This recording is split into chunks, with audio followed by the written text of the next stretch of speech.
Si tuvieras a este hombre entrando cada domingo a la iglesia, con la Biblia apretada contra el pecho y saludando a todo el barrio con una sonrisa tranquila, jamás pensarías que detrás de esa imagen se escondía otra vida completamente distinta. La gente lo conocía como el pastor Elías. Un hombre respetuoso, callado, de esos que siempre tenían una palabra amable para cualquiera. Pero mientras muchos lo escuchaban predicar sobre Dios y la familia, la policía ya seguía otro rastro. Uno mucho más oscuro. José Elías Ortiz Hernández llevaba años moviéndose entre dos mundos. El primero era el del púlpito, las oraciones y las ofrendas. El segundo era el de la Mara 18, el tráfico ilegal de personas y las estafas contra migrantes desesperados. Y durante mucho tiempo nadie sospechó absolutamente nada. En el barrio lo respetaban. Las señoras mayores lo saludaban con cariño. Los padres llevaban a sus hijos para que escucharan sus sermones. Algunos incluso le pedían consejo antes de tomar decisiones importantes. Para muchos era un hombre ejemplar. Alguien incapaz de hacer daño. Y precisamente ahí estaba su mayor protección. Nadie imagina que el peligro puede estar escondido detrás de alguien que habla de fe. Pero según la investigación, cuando terminaban los cultos comenzaba otra rutina completamente diferente. Elías dejaba atrás la imagen de pastor y se dedicaba a mover personas ilegalmente fuera del país. Prometía rutas seguras hacia Estados Unidos, cobraba miles de dólares y luego las víctimas desaparecían del mapa o terminaban en manos de estructuras criminales. Todo bajo coordinación de la Mara 18. Las autoridades llevaban tiempo reuniendo información, testimonios, transferencias, movimientos sospechosos. Personas que habían entregado dinero y jamás volvieron a comunicarse con sus familias. Poco a poco el nombre de Elías empezó a repetirse en distintos expedientes. Siempre aparecía en silencio, sin llamar demasiado la atención, como alguien que sabía perfectamente cómo ocultarse. Y eso era justamente lo que más sorprendía a los investigadores. La facilidad con la que había logrado mantener esa doble vida. Porque una cosa es esconderse en una colonia dominada por pandillas. Pero otra muy distinta es hacerlo mientras predicas cada semana frente a decenas de personas. Durante meses las autoridades siguieron cada paso. Esperaron el momento correcto. Revisaron conexiones. Vigilaron entradas y salidas. Hasta que finalmente llegó la noche del operativo. Afuera todo parecía normal. Las calles estaban vacías y dentro de la vivienda las luces ya casi se habían apagado. Elías y su esposa pensaban que sería una noche más. Pero mientras ellos descansaban, varios equipos tácticos comenzaban a rodear silenciosamente la casa. Los agentes avanzaban despacio. Sin sirenas. Sin escándalo. Cada esquina quedó cubierta. Nadie podía entrar ni salir. La orden era clara. Capturarlo antes de que pudiera escapar o destruir evidencia. Entonces llegó el momento. La puerta sonó con fuerza. Policía Nacional Civil. Abra inmediatamente. Dentro de la vivienda hubo movimiento. Se escucharon pasos rápidos y voces alteradas. Según relataron las autoridades, Elías intentó reaccionar usando una estrategia que ya han visto muchas veces en otros operativos. Fingir problemas de salud. Me siento mal del pecho, decía mientras intentaba ganar tiempo. Su esposa también comenzó a gritar desde el interior. Repetía que estaban cometiendo un error. que se trataba de un hombre inocente, un hombre de Dios. Pero los agentes no iban improvisando. Ya tenían suficiente información sobre él. Ya sabían quién era realmente. La puerta fue abierta por la fuerza y los policías entraron rápidamente. Mientras unos aseguraban las habitaciones, otros comenzaron el registro de toda la vivienda. Revisaron muebles, documentos y cada espacio donde pudiera esconderse evidencia. La tensión dentro de la casa aumentaba cada segundo. La esposa lloraba, gritaba, intentaba acercarse a los agentes. Pero el operativo seguía avanzando. Nadie perdió tiempo discutiendo porque había algo mucho más importante que encontrar. Y entonces ocurrió el momento que terminó de derrumbar toda la imagen que había construido durante años. Uno de los agentes le pidió que levantara la camisa. Por unos segundos hubo silencio. Después apareció. Marcado sobre su pecho estaba el número 18. Grande. Visible. Imposible de ocultar. No era una cruz. No era una imagen religiosa. Era el símbolo de la pandilla con la que, según la investigación, trabajaba desde hacía tiempo. En ese instante todo cambió dentro de la casa. Las excusas desaparecieron. Los gritos quedaron en segundo plano. Y la imagen del pastor respetado comenzó a romperse frente a todos. Los agentes le colocaron las esposas mientras se le notificaban oficialmente los delitos que enfrentaba. Trata de personas y tráfico ilícito de migrantes. La escena impactó incluso a varios vecinos que empezaron a salir de sus casas al escuchar el movimiento policial. Muchos no podían creer lo que estaban viendo. El hombre que horas antes hablaba de honestidad ahora salía custodiado por agentes y con el tatuaje al descubierto. Algunos simplemente se quedaron callados.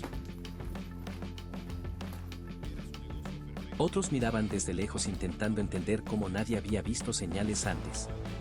Porque eso era lo más duro para el barrio. La sensación de haber confiado en la persona equivocada. Durante años muchas familias lo dejaron entrar a sus casas. Le abrieron la puerta para orar por enfermos, bendecir negocios y acompañar velorios.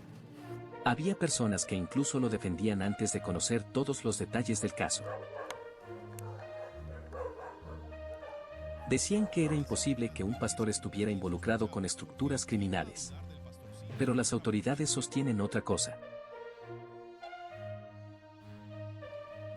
Dicen que detrás de esa apariencia tranquila existía una operación que aprovechaba la necesidad de la gente más vulnerable. Y este caso volvió a encender una discusión fuerte en las calles salvadoreñas. La forma en la que algunos pandilleros y colaboradores han intentado esconderse detrás de oficios, uniformes o figuras respetadas para evitar sospechas. Ya no solo se trata del Omeboy tatuado caminando por la colonia. Ahora también aparecen personas que intentan pasar desapercibidas bajo otra imagen completamente distinta. Por eso las autoridades aseguran que los operativos seguirán avanzando sin importar el perfil del sospechoso. Según la información oficial, la investigación contra Elías llevaba tiempo activa y formaba parte de un seguimiento más amplio contra redes dedicadas al tráfico ilegal de personas. Las víctimas eran personas desesperadas por salir del país. Gente que vendía pertenencias, reunía dinero entre familiares y confiaba en supuestos contactos que prometían llevarlos hasta Estados Unidos. Muchos terminaban endeudados. Otros desaparecían por completo durante la ruta. Y según las investigaciones, parte de ese dinero terminaba conectado con estructuras criminales. Por eso el caso provocó tanta indignación. Porque no solo se habla de delitos graves. También se habla de manipular la confianza de personas humildes utilizando la religión como escudo. En la colonia todavía cuesta creerlo. Algunos vecinos recordaban que Elías siempre caminaba despacio, saludando a todos, como cualquier pastor conocido del sector. Nunca levantaba sospechas. Nunca se involucraba en discusiones públicas. Y justamente esa actitud fue la que le permitió mantenerse oculto durante tanto tiempo. Pero esa noche todo terminó. Después de leerle sus derechos, los agentes lo sacaron de la vivienda bajo fuerte custodia policial. Las luces de las patrullas iluminaban toda la calle mientras varios curiosos observaban en silencio. Ya no estaba el pastor sonriente del domingo. Ahora era un detenido más entrando al sistema judicial salvadoreño. Y mientras la patrulla se alejaba, muchos en el barrio entendieron algo que las autoridades llevan repitiendo desde hace tiempo. Las estructuras criminales ya no siempre muestran el mismo rostro de antes. Algunas aprendieron a esconderse mejor, a mezclarse, a parecer personas normales. Pero tarde o temprano terminan cayendo. Y esta vez, según las autoridades, la máscara cayó justo cuando le levantaron la camisa.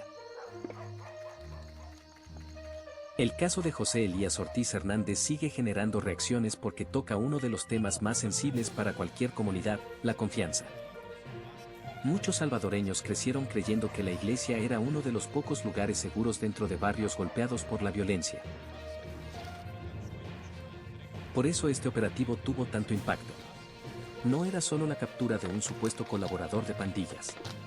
Era descubrir que alguien que hablaba de fe también aparecía vinculado, según la investigación, con una estructura criminal. Las autoridades ahora continúan revisando posibles conexiones, movimientos financieros y contactos relacionados con el caso.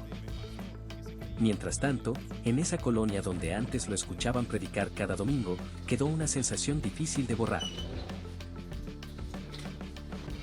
Porque después de aquella madrugada ya nadie volvió a mirar ese púlpito de la misma manera. Y muchos comenzaron a preguntarse cuántas máscaras más siguen todavía escondidas. La noticia comenzó a correr rápido desde las primeras horas de la mañana. Primero fueron mensajes entre vecinos. Después aparecieron las fotografías del operativo. Y al poco tiempo, el nombre de José Elías Ortiz Hernández ya estaba en todas partes. Nadie entendía cómo un hombre que llevaba años predicando frente a una congregación entera había terminado señalado por vínculos con la Mara 18 y delitos relacionados con tráfico ilegal de personas. Pero mientras en el barrio todavía intentaban procesar lo ocurrido, las autoridades ya estaban avanzando con más detalles de la investigación. Porque según los reportes oficiales, esta no era una captura improvisada. El seguimiento contra Elías llevaba tiempo desarrollándose en silencio. Las unidades de investigación habían detectado movimientos extraños, testimonios repetidos y conexiones que apuntaban directamente hacia una red dedicada a movilizar personas fuera del país utilizando rutas ilegales. Lo que más llamó la atención de los investigadores fue el papel que supuestamente jugaba Elías dentro de esa estructura. No era alguien que actuara con violencia en las calles ni un pandillero visible como los que antes controlaban colonias enteras.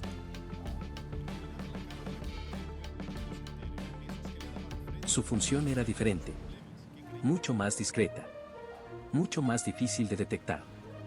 Las autoridades sostienen que aprovechaba la confianza que generaba su imagen religiosa para acercarse a familias vulnerables. Personas desesperadas por salir adelante. Gente que soñaba con llegar a Estados Unidos y que veía en él a alguien confiable. Alguien incapaz de engañarlos. Y ahí estaba el verdadero problema. Porque mientras algunos le pedían oración por sus hijos, otros terminaban entregándole dinero creyendo que podía ayudarlos a escapar del país. Según la investigación, varias víctimas pagaron cantidades elevadas después de recibir promesas de viajes seguros y contactos en la ruta migratoria. Pero muchos jamás llegaron a destino. Algunos desaparecieron durante el trayecto. Otros perdieron todo el dinero que habían reunido durante años. Y en varios casos, las familias dejaron de recibir noticias después de entregarse a las personas que supuestamente coordinaban el viaje. Por eso la captura provocó tanto enojo. No era solamente un caso relacionado con pandillas. Era también una traición directa contra personas que confiaron en él. Mientras tanto, la escena de aquella madrugada seguía siendo comentada en toda la zona. Sobre todo el momento exacto en que los agentes descubrieron el tatuaje en su pecho.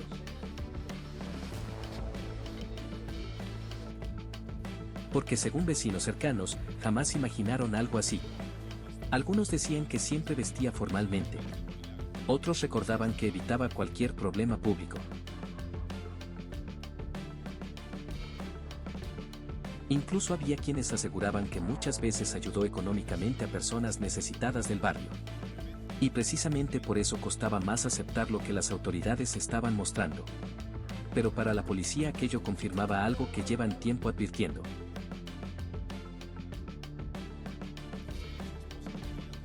Que muchos integrantes o colaboradores de estructuras criminales comenzaron a cambiar la manera de esconderse.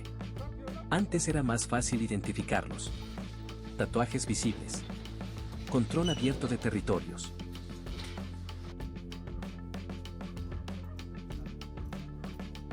Amenazas públicas.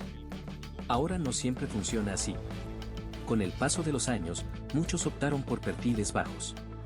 Algunos se mezclaron entre trabajadores comunes. Otros buscaron refugio detrás de negocios, organizaciones o incluso figuras religiosas.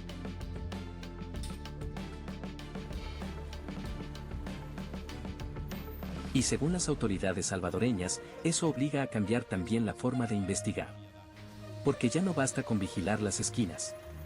Ahora también revisan movimientos financieros, contactos, relaciones y actividades que antes podían parecer completamente normales.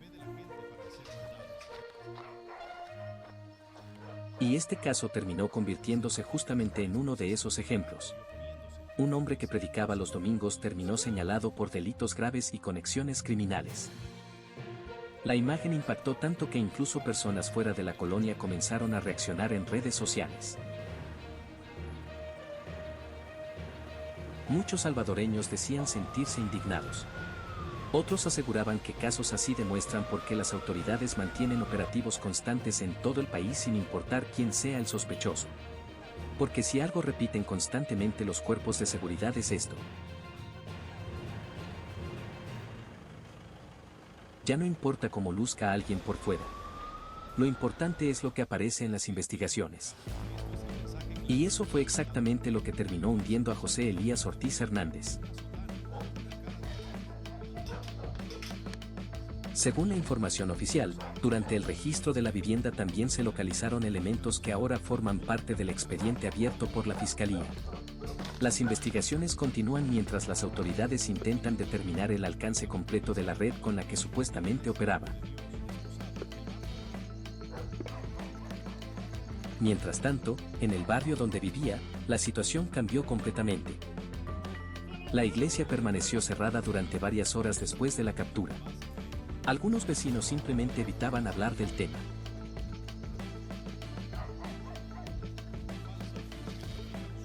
Otros seguían sin creerlo. Y hubo quienes confesaban sentirse avergonzados por haber defendido al pastor antes de conocer todos los detalles. Porque durante años lo vieron caminar tranquilamente por esas mismas calles. Lo vieron bendecir niños.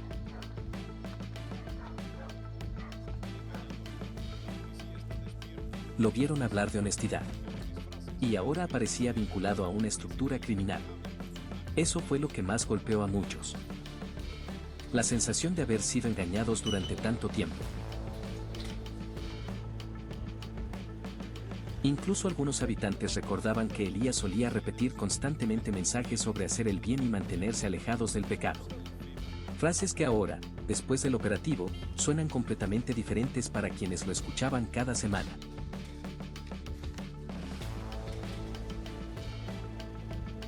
Pero más allá del impacto local, este caso también terminó enviando otro mensaje fuerte dentro del país.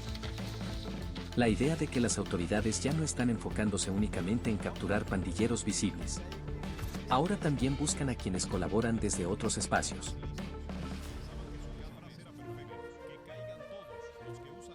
Personas que financian, esconden, transportan o facilitan operaciones criminales sin llamar demasiado la atención. Y según analistas de seguridad salvadoreños, eso ha provocado que muchas estructuras comiencen a sentirse presionadas de formas que antes no existían.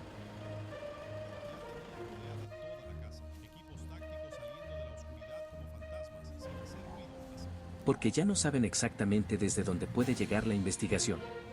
Por eso este operativo generó tanto ruido. No ocurrió en una cueva clandestina. No ocurrió en medio de una balacera. Ocurrió dentro de una vivienda donde aparentemente vivía un pastor respetado por toda una comunidad.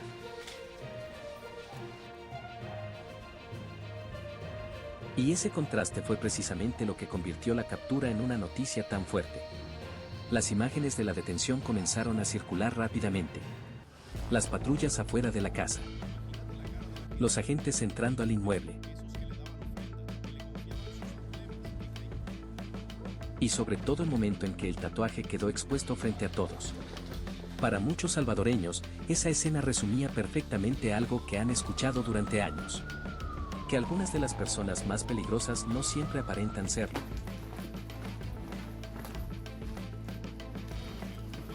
Mientras tanto, las autoridades mantienen abierta la investigación para determinar si existen más involucrados en la red relacionada con el caso. También intentan rastrear posibles víctimas y conexiones adicionales vinculadas al tráfico ilícito de migrantes.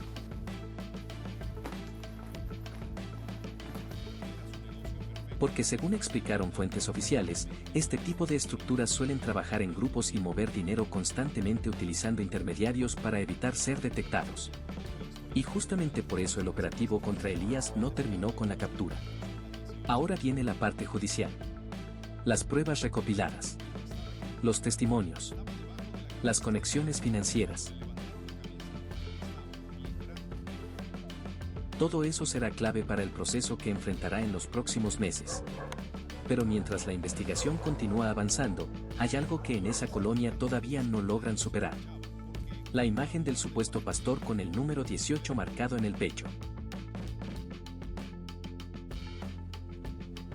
Porque para quienes lo conocieron durante años, esa escena destruyó completamente la persona que creían conocer. Algunos vecinos todavía recuerdan el silencio que quedó después de que la patrulla arrancó aquella madrugada. Nadie hablaba. Nadie entendía bien lo que acababa de pasar. Solo quedaron las luces alejándose por la calle mientras la noticia comenzaba a expandirse por todo el país. Y desde entonces, muchos empezaron a mirar diferente a las personas que aparentan ser intocables. Porque este caso dejó una sensación incómoda en mucha gente. La idea de que cualquiera puede esconder algo. Que algunas máscaras duran años. Y que incluso alguien que predica frente a una Biblia puede terminar señalado por colaborar con estructuras criminales. Por eso las autoridades insistieron nuevamente en algo que han repetido en distintos operativos recientes.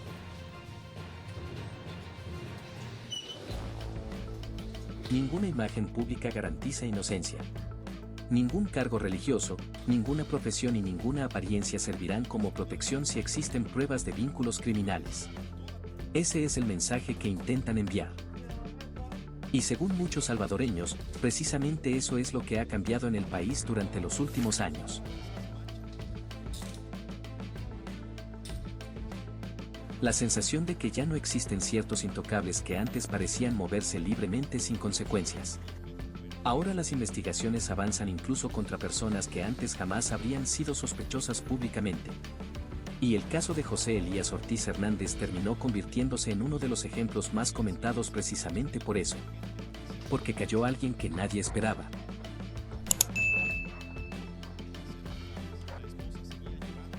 Alguien que durante años utilizó otra imagen frente a toda una comunidad.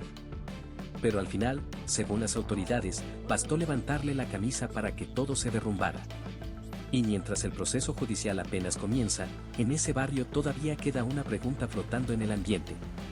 ¿Cuántas personas más siguen escondiéndose detrás de una cara respetable mientras llevan otra vida completamente distinta cuando nadie los está viendo?